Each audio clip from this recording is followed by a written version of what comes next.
I'll come right out and say, I mean, according to Scott, he said, hopefully, fingers crossed, we never count our eggs or chickens before they hatch. But um, the first quarter of next year, you possibly, he said you have a pipeline of like 4.2 billion. Is that somewhat accurate? It's actually an oil pipeline. And Oh, so that's a single deal. that's a single deal. Yeah. It's actually just shy of 5 billion that it is right now. It's been a huge project, long working. Hold on a second. You say that with such like you're so reserved when you say that. You have a single deal for almost $5 billion that is in the works right now. There are just too many commercial loan brokers that don't have a damn clue of what they're doing. All we're trying to do here is better the industry for everybody. At the end of the day, you can make great money in this industry, but in the end, it's all about helping people. You know, people always say, Kris, how can I be a successful broker? It's two words, hard work and dedication. If you don't like talking to people, you probably shouldn't be in this business. Hey, everybody, welcome back to Entrepreneurs in Finance, where we interview the daily lives of CCTG graduates and lenders. And in this episode, I always feel like I'm saying this is the first of every single episode because every episode's different. This is a first for interviewing our first legacy graduate that bought into that program. And I'm so proud to interview Shane Brandt with Aspen Commercial Lending. Hey, Shane. Hey, Kris. Thank you for having me. I appreciate the opportunity. Absolutely. No, I appreciate you coming on here. You have a pretty fascinating journey, I think, at least, knowing a little bit that I know about you and particularly what you did with this model. And we'll get into that in a little bit. But first off, I'll ask the question I ask everybody. I mean, how are things right now? Surprisingly busy. I mean, considering the environment we're in, still in the midst of this crazy pandemic. We have not, certainly there was some breaks put on in the beginning, but, a few months there where we were trying to figure out what to do. But, things have, I feel like in the last couple of months, I've certainly felt an uptick in business and people are gaining, a little more confidence, I think, and we're busy. We're very busy. Well, Shane, speaking of busy, I mean, I'm just going to cut right to the chase. So you work with Scott DeBernissis of our legacy team. And yes. I'll come right out and say, I mean, according to Scott, he said, hopefully, fingers crossed, we never count our eggs or chickens before they hatch. But the first quarter of next year, you possibly, he said you have a pipeline of like 4.2 billion. Is that somewhat accurate? It's actually an oil pipeline. And that's a single deal. That's a single deal. Yeah. It's actually just shy of 5 billion that it is right now. It's been a huge project, long working. Hold on a second. You say that with such like you're so reserved when you say that. You have a single deal for almost $5 billion that is in the works right now. That's crazy. Yeah. It's, it's been a journey, a lot of, I just don't want to, I've had so many of these opportunities that, you're here and then you work 3-4 months on it and then they leave you at the altar. And so, I'm certainly excited for it. That is going to change business. That's going to change personal lives. It's myself and another originator here within Aspen Commercial Lending that have that. And we've been working on that very closely. And yeah, we have terms issued and they're just pulling. It's more than one investor that has to come in and handle that. And so it's right. Coming together slowly, but everything is in full transition. Congratulations. I mean, again, it's not closed yet, but no, that would probably single-handedly go down on the for us in our 12-year history here with CCTG, that probably the single largest deal ever closed by any of our graduates. So, wow, that is something else. So, I just wanted to mention that up front because I think it's it's fascinating when I was chatting with Scott, but let's go back, let's rewind. Okay. And what I want to talk about is, what was life like before CCTG? And mind you, I think you were still busy because I found out you have 10 children, which is, I mean, Yeah. keep anybody busy, but congratulations. Yeah. Yeah. I mean, my history and work since college, I've been in really in finance, both on a real estate front as well as insurance. That's been pretty much my whole adult career, self-employed in all of them.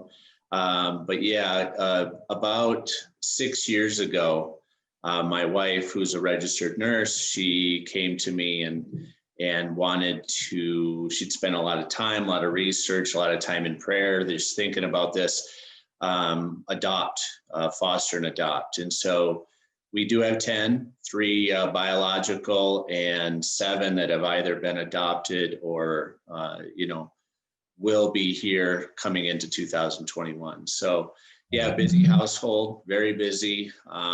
And we've just been big advocates prior to this with those careers that I have, but also in healthcare.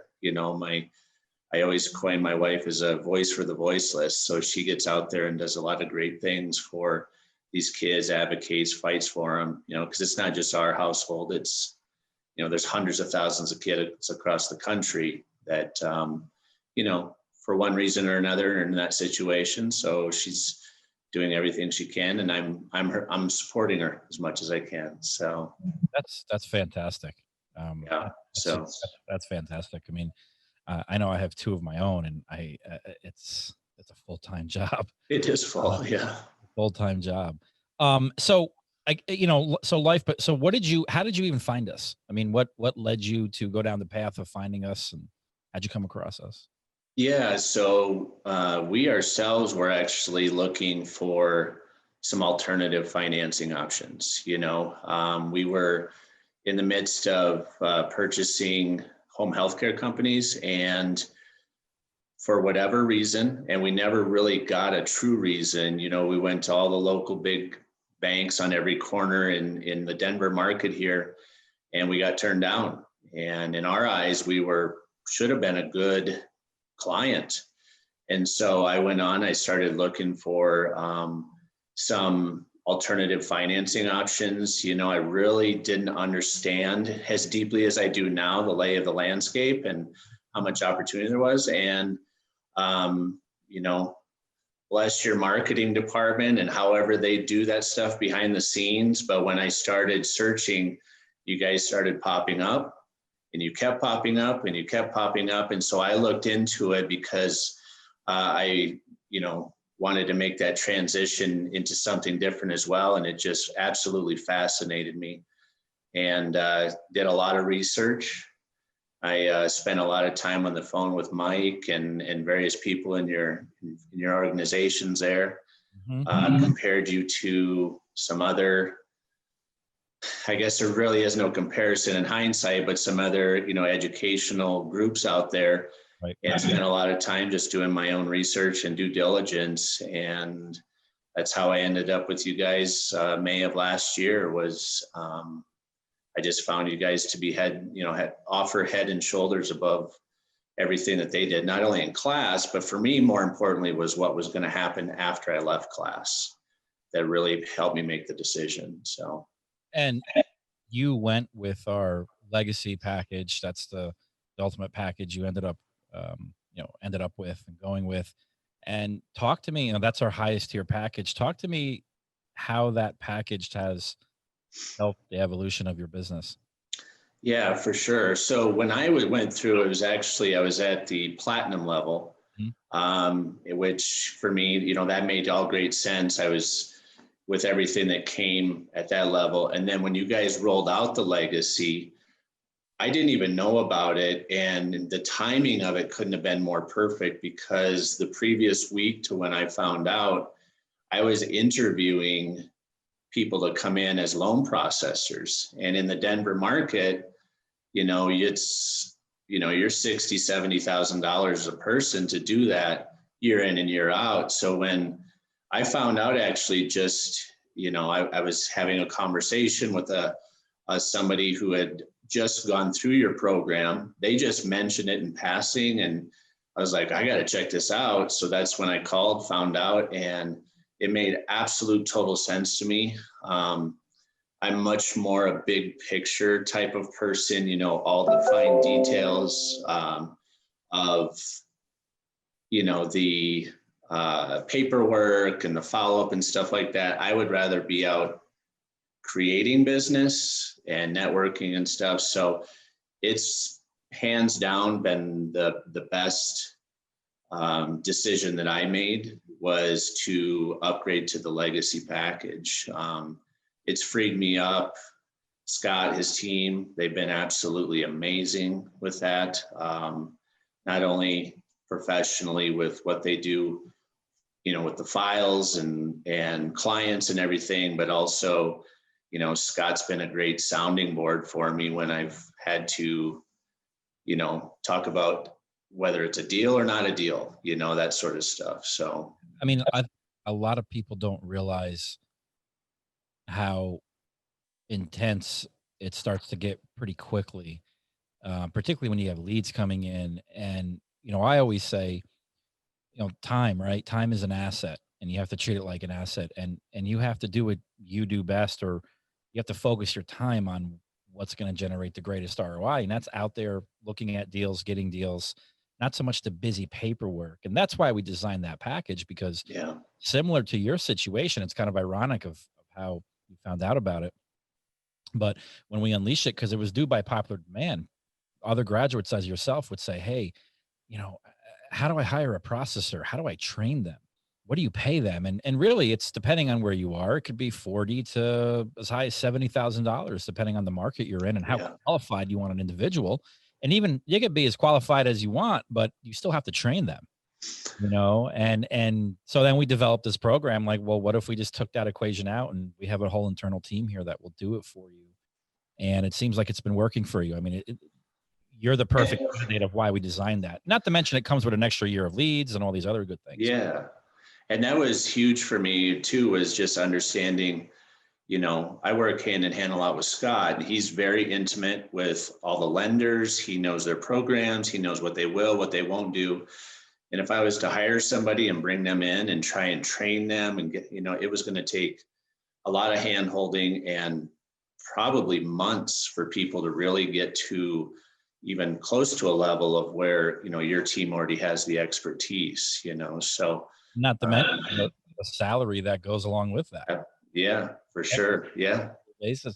And that's how we kind of, you know, sometimes people look at that and they get sticker shock now that it's been out for over a year. And we've had, gosh, I think we've had over, I want to say 35 to 40 people in that program now, and it's running well. And, you know, it's one of those things where people don't get it until they get it. Meaning, you know, you're saving $50,000-$60,000 a year. This is for life. You pay the one-time price, and you have now an internal processing team for life, and we'll grow with you.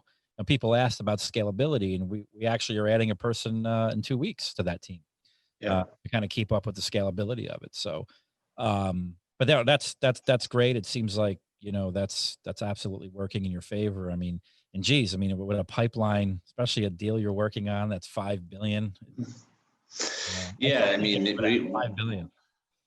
yeah. Well, I mean, there's a lot of, you know, there's so many moving parts, and one missed moving part can cost you a deal, and a deal can cost you 10, 20, 30, $40,000 commission. And, you know, my mind, the investment was well worth doing it.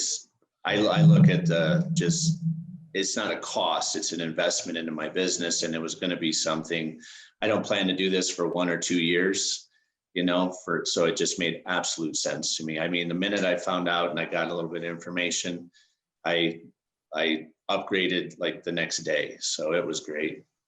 Now, tell me about, do you have a focus now that you've been out over a year? I mean, do you have a focus point? And I'll piggyback that with, how many people do you have on your team now? Yeah, absolutely. So the latter question, I have 3 full-time originators plus myself, so 4 of us. And We do have a focus. I mean, it's commercial real estate. It tends to fall kind of in a more larger scale, you know.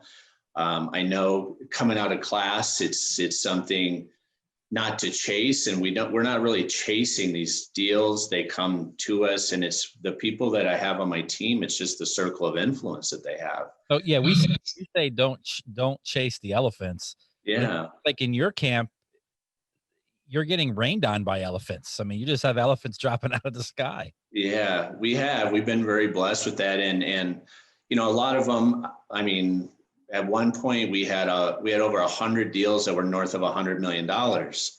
And, but only like 10 of them were real deals, you know? And so, you know, that was an early on mistake that we made, was, you know, chasing the shiny object. You know, it was like a fish in the water. Every time a lure dropped in, you know, we were going after it, and you know, that exhausts us a lot. But it still is our focus. You know, we don't necessarily spend a tremendous amount of time. And then this past year has really, you know, we realized that we had to adapt and change. And so, you know, I've had some great conversations with some past graduates. I've had some great conversations with you and with Scott here. And, you know, we are going to be transitioning more time to, you know, we've done fix and flips, but now we're really going to focus and do some things that'll help us get those monthly victories. You know, if we can get, you know, everybody on the team can get 4 or 5, 6 of those deals done. And it's not only going to help keep the lights on and everybody, you know, excited, but it's also going to keep morale up, because, you know, these larger ones, they can take 6 months, 8 months. And then if they fall apart at the end, you know, you gotta have something that you can fall back on. So we're definitely shifting in COVID environment. Yeah, and I remember too, you guys transitioned. You talk about you had a transition during the year because of COVID. I think you guys did a tremendous job in shifting to when the PPP program came about. And you know, granted, it was rough in the beginning, because nobody, including the federal government, knew what they were doing, Right. let alone guys like us trying to facilitate it. But you guys did pretty good. I mean, you helped a lot of people when you had to shift gears and go where that's going, and that has to make you feel good, and the amount of people you helped. Oh, absolutely. Yeah, we still, I mean, that time actually, we've had follow-up loans come out of that because of how well things were handled. You know, I mean, not only on our part, but also with your team and the relationships. As hectic as it was, I mean, very quickly everybody came together and, you know, did what we could to keep people, you know, have their doors stay open, and that's translated into more business. So it was fun, to say the least. Very hectic, you know, 2 months really. Just to let you know, we have a third round coming. And actually our group secured a deal with a hedge fund where it's going to be seamless now. All you guys have to do is send a link out to the borrower. That's it. You're not collecting documents or anything. It's Amazing. link, and it's an internal database, and they spent 7 figures on this database to track where the borrower can log in. They're not borrowing you. They could log in and see where their thing is at. But for brokers, you're just sending a link. That's all you're doing. So that should be ready in about 3 or 4 weeks. We're going to do a webinar on it, but I don't want to waste time on this. But just to let you know, just to give you a heads up. Yeah. I'm transitioning here in the next 3 months, because that's going to be big. And the great thing is for you and everybody else, about 40% of banks aren't going to participate in it that did the last round. So it's going to be less sources out there offering it, but yet the need's going to be great. Absolutely. So, but that's, yeah, you guys transitioned very, very well. Tell me, if you can, tell me about, you're obviously very, very successful in this business. What do you love about the business, but at the same time, what do you hate about the business? I mean, for me, the love first, I think it's just the daily challenge, no day is ever the same. And, I was telling my wife this just last week, I don't feel like it's work, I mean, she literally has to pull me out of my office to get me, to come do some stuff because I just enjoy every part of it. So, I mean, I shouldn't say that because there is some stuff that I would like to, not have to deal with, but certainly just, I think it's the daily challenge, waking up, looking forward to, that call that's coming in on a new client, being able to dig in to what they have or what they don't have, and then helping them solve the problem. That's a lot of fun for me. And I think, that coupled with the fact that, with the PPP, with other types of lending that we do, we're able to help a lot of people and help create jobs and sustain things. So that's Good feeling. It's a good feeling. It is a really good feeling. There's a lot of money to be made, obviously, but it's also, we're helping a lot of people in this career, so. And at the same time, what don't you like about it? Yeah, well, I think so I have a characteristic, and it's to my benefit and to my detriment a lot of times. And I'm a very trustworthy person. And, it helps me obviously in my personal life with my wife and my kids and other things like that. Sometimes in business, it hasn't lent so well, where people can, I don't want to say take advantage of, but, we've had opportunities where we've worked our butt off on a deal and everything seems to be on the up and up. And, little did we know that they were off, doing all these things behind the scenes. And then we get to the altar and they leave us at the altar. Yeah. And it's like, it can be deflating, but I guess that's why you keep a big pipeline, and you have, for every deal that you're going to lose, you have 10 more that you can work on, Sure. You have to develop thick skin in this Yeah. business, as I say. Not everything is as it seems from a borrower's perspective when you're looking at a deal. Does not mean you can't, take that honesty, integrity, and put it in your own business. I mean, everybody, that's what we teach here. You should conduct yourselves absolutely in a manner, but just keep in mind, you got to have thick skin because sometimes a deal is not what it seems like. The more you dig into it, the more, things are not as they appear. That's right. Yeah. Yeah. Yeah. Couple of cool things that, besides, you having 10 children, which is still amazing. I think you hold the record for having the most children with all of our graduates. But we usually ask questions here about kind of quirky questions about graduates, and I'm curious to hear this answer. But what's one thing about you that people normally wouldn't think of you? Like, it could be a hobby, it could be what you did in the past. I mean, is there any one thing that people are surprised when they learn about that with you? Yeah, there is actually, I'm actually also a licensed funeral director. Wow. Okay. I don't normally wear black like this or have like kind of a somber sort of attitude or anything, but I had an opportunity many years ago to go in, and it never worked out, to invest into some funeral homes when I was in the Midwest. And I went to school and I did that on the side, and I had an internship with a couple of local funeral homes. Did, without getting too graphic, I did all the things that you would do, out in the public and behind the scenes that was involved with that whole business. And so, it was part of the deal. And I mean, I enjoyed parts of it.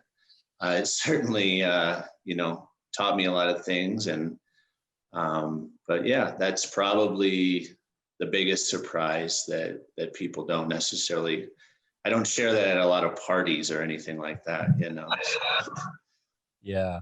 Yeah. Well, although I heard that business is changing a lot, a lot of people are not electing to do the caskets, which is a big upsell.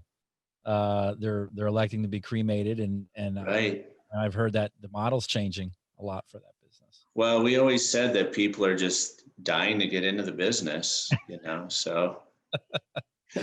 Um, yeah, well, I got to imagine this is somewhat more of a pleasant environment. As bad as a deal can be, and you find out, Jesus, you lied to me. I mean, it's probably not as bad as dealing with, family members who lost a loved one. It's probably Yeah. a harder Yeah. in that business. No, Um, no. so if you weren't in finance, right? If you weren't in finance, you never found CCTG, or we didn't even exist. Um, what do you think you'd be doing? And I'll piggyback that with, if you can be anything you want. Like if you had a magic wand and say, okay, I want to do this. It could be anything without going through the years or training or anything. What would it be?